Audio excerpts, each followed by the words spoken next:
جی ریحان صاحب، اچھا میں یہ جاننا چاہوں گا کہ یہ جو کتاب ہے یہ بڑے ایک حساس موضوع پہ، آپ کی جو ناول ہے نیند سے بیداری تک، یہ میں نے پورا پڑھا ہے، بہت عمدہ لکھا ہوا ہے، اور مگر یہ ہے کہ اس کی جو کہانی ہے عام طور پر لوگ اس پر قلم نہیں اٹھاتے، بڑا حساس موضوع ہے، تو میں صرف یہ جاننا چاہوں گا یہ آپ کا ذاتی مشاہدہ ہے، کوئی سنی سنائی روداد ہے، یا پھر محض تخیل؟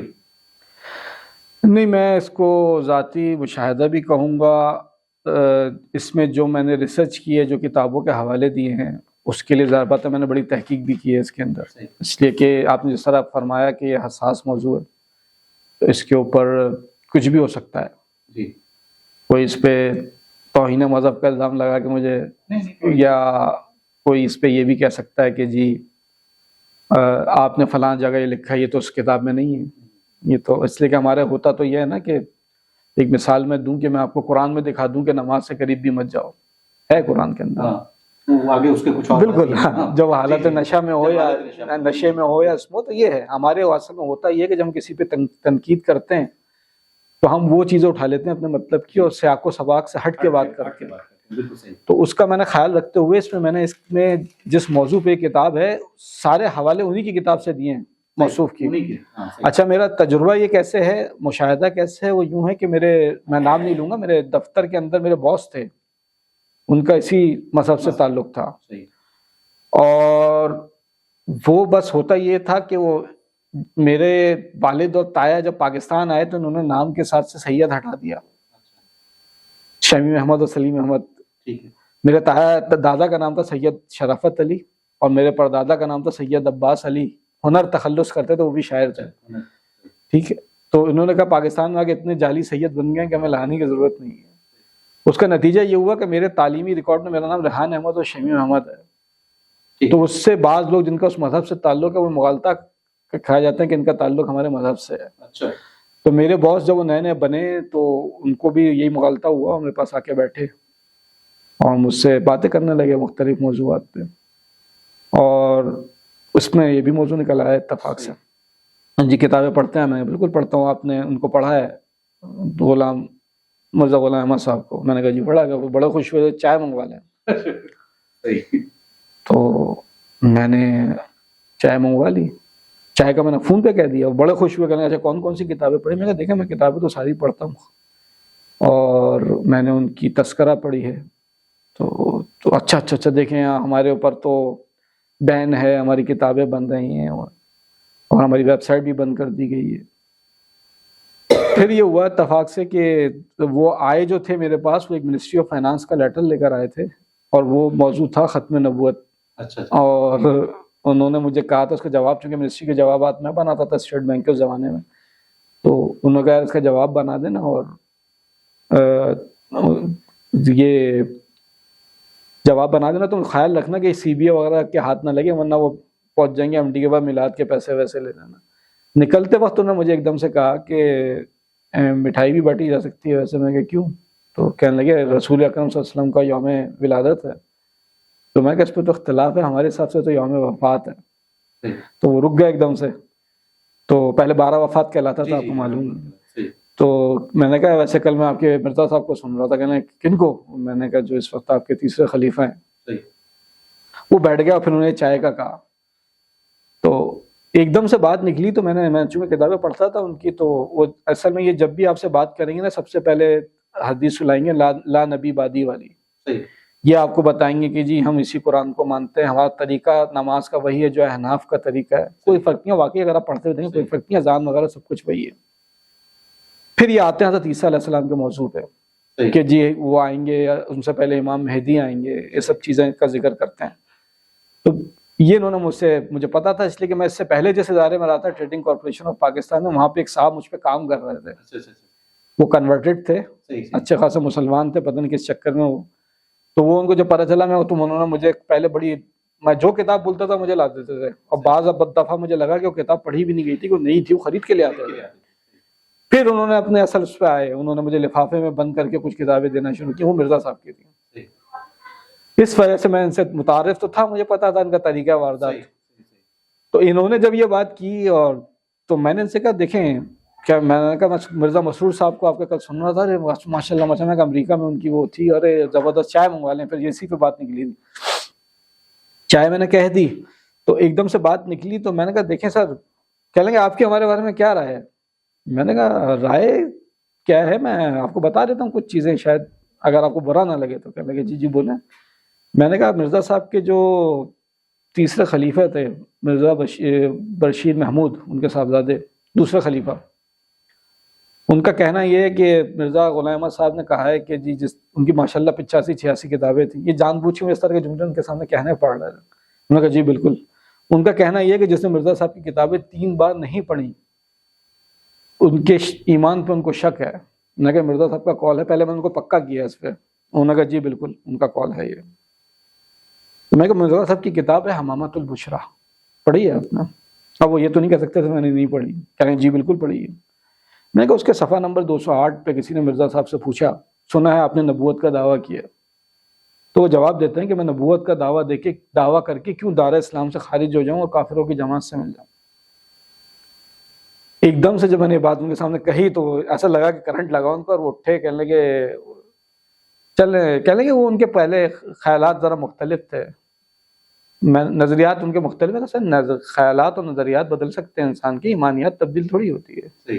انہوں نے مجھے ایسا ہاتھ میں لایا ہوا تھا تو میں نے ان سے کہا کہ لیٹ می کمپلیٹ، شاید آپ کو برا لگ رہا ہے. کہنے لگے نہیں آپ بولیں. میں کہا چائے آ رہی ہے، کہاں جانی؟ چائے تو میں بعد میں پیوں گا.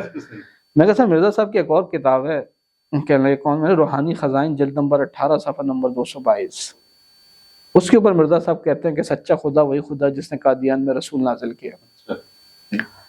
میں کہا نبی کی بات میں کنٹراڈکٹ نہیں ہوتا. ٹھیک ہے، بالکل صحیح. وہ نبی کیا جس کی بات میں کنٹراڈکٹ ہو. جتنے نبی آئے ہیں کسی نبی نے کبھی یہ نہیں کہا کہ میں مجدد ہوں، ٹھیک ہے، میں مہدی ہوں، میں ناظر ہوں. ٹھیک ہے، انہوں نے حضرت عیسیٰ علیہ السلام نے ماں کے گہوارے میں کہا کہ میں عیسیٰ ہوں اور میں اللہ کا رسول ہوں اور مجھے انجیل دی گئی ہے. جب ان پہ الزام لوگ لگا رہے تھے نا، کہا گیا تھا کہ 3 دن تک آپ چپ رہیں گے، کسی سے بات نہیں کریں گے ان کی پیدائش کے بعد. رہی بات آپ کی کہ جی ہماری ویب سائٹ کے اوپر پابندی لگی ہوئی ہے یا وہ ہے، تو میں کہا اس میں 2 میں آپ کو لاجیکل جواب دے دیتا ہوں. کہنے لگے کیا؟ میں نے کہا پہلی بات تو یہ ہے کہ ایک شخص ہے وہ حضرت موسیٰ علیہ السلام کو مانتا ہے، توریت کو مانتا ہے، لیکن وہ یہودی نہیں ہے. کہنے کیوں؟ میں نے کہا اس لیے کہ وہ حضرت عیسیٰ علیہ السلام کو مانتا ہے اور انجیل کو مانتا ہے، اس لیے صحیح ہے. میں نے کہا ایک اور شخص ہے جو حضرت موسیٰ کو بھی مانتا ہے، توریت کو بھی مانتا ہے، انجیل کو بھی مانتا ہے، حضرت عیسیٰ کو بھی مانتا ہے، لیکن نہ وہ یہودی ہے نہ عیسائی ہے. کہنے کیوں؟ میں نے کہا اس لیے کہ وہ محمد رسول اکرم صلی اللہ علیہ وسلم کو مانتا ہے اور قرآن پہ عمل کرتا ہے، قرآن کو اپنی الہامی کتاب مانتا ہے. تو یہ طے ہوا کہ جب نبی کے بعد کسی دوسرے نبی کو مانا جائے گا، اس کی شریعت کو مانا جائے گا، تو آدمی اسی میں شمار ہوگا. ایسا ہی ہے؟ تو کہنے لگے جی. تو میں کہا جب مرزا غلام احمد صاحب نے نبوت کا دعویٰ کر دیا تو پھر آپ مسلمان کیسے ہو سکتے ہیں؟ ہمارا نام کیسے استعمال کر سکتے ہیں؟ آپ ہماری جو مختلف مساجد میں اذان دینا جو ہے امتناع قادیانی آرڈیننس کے اندر کیسے استعمال کر سکتے ہیں؟ دوسری بات میں آپ کو ایک اور کہہ دوں، جو آپ نے کہا جی آپ کی ویب سائٹ پہ پابندی لگا دی اور ہم یہ چیزیں نہیں کر سکتے. مجھے یہ بتائیے، میں نے کہا آپ کو HBFC میں کتنا عرصہ ہو گیا ہے؟ میں ہاؤس بلڈنگ میں جاب کرتا ہوں، وہ بھی تھے. کہنے لگے مجھے تقریباً 35 سال ہو گئے. میں نے کہا مجھے 20 سال ہونے کو آ رہے ہیں. ایک کام کرتے ہیں. کہنے لگے کیا؟ میں نے کہا ہم دونوں ریزائن کرتے ہیں اس ادارے سے، ایک اپنی مورگیج فائنانس کمپنی بناتے ہیں. ہم کیا ہاؤس بلڈنگ کا نام استعمال کر سکتے ہیں؟ شکل دیکھنے لگے میری.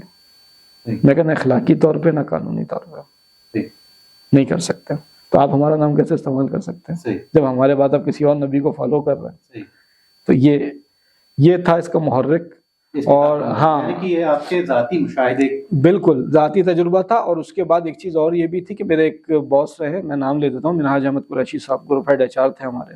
جب میری پہلی کتاب چھپی تھی خواب سے افسانے تک، تو انہوں نے اس پہ وہ کرتے ہوئے پذیرائی کہہ لیجیے آپ، ایک جملہ لکھا تھا. انہوں نے لکھا تھا کہ اللہ تعالیٰ آپ کو جو ہے مقصدی تحریر لکھنے کی توفیق عطا فرمائے. یہ ناول 2025 کے بجائے 2023 میں نے مکمل کر لیا تھا. یہ آ چکا ہوتا. اس کو روکنے کی کئی وجوہات تھی. مجھے کئی لوگوں نے کہا مت چھاپنا، یہ بہت اسٹرانگ ہیں، یہ ہیں وہ ہیں. دیکھیں سیاسی اختلاف اپنی جگہ، ذوالفقار علی بھٹو کے بارے میں ایک بڑا نعرہ مجھ چلتا ہے، میرا پیپلز پارٹی سے دور دور تک کوئی تعلق نہیں ہے، میں اس وضاحت کر دوں، کل بھی بھٹو زندہ تھا، آج بھی بھٹو زندہ ہے، میں اس کو دوسرے اینگل سے دیکھتا ہوں۔ مجھے پتہ نہیں کیوں لگتا ہے کہ بھٹو کا جو آج تک نام زندہ ہے نا، وہ صرف اسی وجہ سے ہے۔ جب اس نے قادیانی اس پہ سائن کیے تو اس نے کہا تھا کہ میں اپنے موت کے پروانے پہ دستخط کر رہا ہوں، اور ایک جگہ غالباً کرنل رفیع نے لکھا اپنی کتاب میں، کسی نے، میں نے پڑھا تھا، اس نے کہا کہ میں نے بڑی سیاہکاری، بڑے گناہ کیے ہیں، میں نے بڑا ظلم کیے ہیں، جب وہ ایام اسیری گزار رہا تھا بھٹو صاحب، لیکن ایک کام میں نے ایسا کیا ہے کہ میں قیامت کے دن رسول اللہ کو بتا سکتا ہوں کہ میں نے یہ کیا ہے، وہ یہ تھا۔ تو میں نے بھی ان کی یہ بات کہنا کہ اللہ مقصدی تحریر لکھنے کی توفیق دے، تو میں نے یہ سوچ کے لکھا، میں نے کہا اس میں اگر جان جاتی ہے تو جائے، لیکن میں نے اس میں ایک بات کا خیال رکھا ہے، میں وضاحت کر دوں، میں نے اس میں کوئی عام مولویوں کی طرح یا ان کی طرح فتوی بازی نہیں، میں نے جس طرح 2 حوالے آپ کو دیے، میں نے غلام احمد صاحب کی کتابیں اٹھائی ہیں، اسی میں سے پڑھا ہے، اسی سے ثابت کر دیا کہ کنٹراڈکشنز اتنی ہیں کہ نبی کی میں کنٹراڈکشن اتنی ہو ہی نہیں سکتی۔ باقی جو ناول آپ پڑھیں گے تو آپ کو اس میں مختلف دلائل ملتے چلے جائیں گے جناب۔ اچھا یہ بتائیں کہ آپ نے جب لکھنے کا سفر شروع کیا اس وقت آپ کے والد کا انتقال ہو چکا تھا، والدہ حیات تھیں؟ جی جی، والدہ ابھی بھی حیات ہیں۔ یہ بتائیں کہ آپ کے شاعر ہونے کا یا نثر نگار ادیب ہونے کا گھر میں پتہ چلا تو ان کا کیا رد عمل تھا؟ نہیں، وہ تو میں آپ سے کہوں گا کہ وہ بہت خوش ہوئی، وہ جب میرا پہلی تحریر چھپی اور اس کے بعد چھپنے لگی متواتر، وہ آنے لگی میری تحریر، تو وہ تو باقاعدہ خاص طور پر یہ بار بار یہ جملہ کہتی تھی کہ دیکھو اس کے بارے میں کہا تھا انہوں نے کہ یہ میرے خفیہ خزانے کا مالک ہے۔ اور گھر میں میرے خاندان کے اندر اب کہہ لیجئے میں اگر بات کروں تو میں ہی ہوں ددیحال اور ننیحال میں میری سلیم احمد صاحب کے صاحبزادی جو ہیں قرۃ العین جو ہیں، ان کا ابتدا میں ایک عینی کے شائیہ کے نام سے، بہت چھوٹی سی انشائیہ کے نام سے ان کی ایک وہ آئی تھی، اور ان کے ہسبینڈ البتہ جو شاہ نواز فاروقی صاحب ہیں وہ مدیر جسارت بھی ہیں اس وقت، اور ان کی تقریباً 14-15 کتابیں آ چکی ہیں، بہت اچھے شاعر ہیں۔ تو یہ ہے بس، تو یہ سمجھ لیں سلسلہ مجھ سے ہی آگے بڑھ رہا۔ آپ کی شاعری یا دیگر ادبی مصروفیات کا آپ کے کیریئر پر کوئی اثر پڑا؟ نہیں، کیریئر میں تو سچی بات یہ ہے کہ میں نے ماسٹرز کیا کراچی یونیورسٹی سے ود ڈبل اسپیشلائزیشن HR میں اور مارکیٹنگ میں، لیکن سچی بات یہ ہے کہ میں جب فرسٹ ایئر یا سیکنڈ ایئر میں تھا نا تو مجھے ہوا کہ یار میں اس بستی کا آدمی نہیں ہوں، کہاں پھنس گیا میں آ کے۔ اچھا میرے ساتھ جو میرے کلاس فیلوز تھے وہ انگریزی سے اردو میں ٹرانسلیٹ کر کے بولتے تھے، اے لیولس کے پڑھے ہوئے امریکہ وغیرہ، یعنی اس میں آپ کو حوالہ دوں کہ نازیہ حسن جو ایک سنگر نہیں ہے، ان کے فرسٹ کزن شعیب حسن میرا کلاس فیلو تھا، اس زمانے میں ہیرالڈ کے اندر وہ اپنے وہ لکھتا تھا، اور بھی میرے ساتھ کئی لڑکے تھے، حسن عباس وغیرہ اور دیگر، تو دوستی بھی چونکہ میری انہی لوگوں سے تھی جو کتابیں پڑھتے تھے مختلف موضوعات پہ۔ تو وہاں پہ فرسٹ ایئر کے اندر ہی مجھے فرسٹ سیمسٹر کے بعد میں جیسا اس کے گورنمنٹ کامرس میں، تو میں فرسٹ سیمسٹر دینے کے بعد میں یونیورسٹی نہیں گیا، اور میں BCom کا فارم وغیرہ لے کر آ گیا گورنمنٹ کامرس سے کہ یار چھوڑو یار یہ میرے بس کی بات نہیں ہے۔ کیا میرے ایک دوست کی کال آئی میرے پاس تقریباً جب میں 15-20 دن نہیں آیا، اس نے کہا کہ یار یونیورسٹی کیوں نہیں آ رہا؟ میں نے کہا پتہ نہیں میں پاس بھی ہوا نہیں۔ اس نے کہا بھائی کیا ہو گیا، تم سب پیپرز میں پاس ہو اور اچھے نمبروں سے پاس ہو۔ میں آ گیا، پھر اتفاق یہ ہوا کہ میں بالکل الگ تھلگ رہتا تھا سب سے، میں نے آپ سے کہا نا میں بستی کا تھا ہی نہیں ہوں۔ تو ایک دن یہ شعیب نہیں، مجھے یہ سب کینٹین پہ لڑکے بیٹھے ہوئے تھے، آواز دی اور مجھے کہا کہ یار آپ کیا سب سے الگ تھلگ رہتے ہیں، 1 سال ہونے کو آ رہا ہے۔ میں کہا یار میں آپ کی بستی کا ہوں نہیں۔ کہنے لگے پھر آپ کون سی دنیا کے ہیں؟ میں نے کہا شعر و سخن کی دنیا کے۔ تو انہوں نے کہا کہ وہ غزل سنا دو۔ میں غزل سمجھ میں آتی ہے آپ لوگوں کو؟ اس لیے کہ تو انگریزی میں بات کرتے تھے زیادہ تر۔ تو اس طرح سے وہ کینٹین پہ بیٹھے، اب وہاں کراچی یونیورسٹی کا ایک ماحول ہے، تو وہاں پہ میں خیر اس طرف نہیں جاؤں گا، تفصیل زیادہ ہو جائے گی۔ ایک بار میں کچھ 1-8 شعر لکھ کے دیا کسی کو، اس نے آ کے بڑی تعریف کی، تو وہاں پہ کسی موضوع پہ بات چل رہی تھی تو تالیاں والیاں بج گئیں، تو ایک صاحب نے آ کے مجھ سے کہا کہ یار آپ کا نام کیا ہے، ہاتھ میں لا کے۔ تو میں نے کہا ہم روح سفر ہیں ہمیں ناموں سے نہ پہچان، ہم روح سفر ہیں ہمیں ناموں سے نہ پہچان، کل اور کسی نام سے آ جائیں گے ہم لوگ۔ رضی اختر شوق صاحب کا شعر ہے۔ میں نے یہ پڑھا تو ہوتے ہوتے ہی میرا اساتذہ تک بات پہنچ گئی، اور ایک دن یونیورسٹی کے اندر جو ہے وہ بڑا اچھا سا ماحول ہوا تھا، رومانٹک سا، بارش ہوئی ہوئی تھی، تو ہماری ٹیچر آئیں تو انہوں نے کہا یار آج پڑھانے کا دل نہیں چاہ رہا، کچھ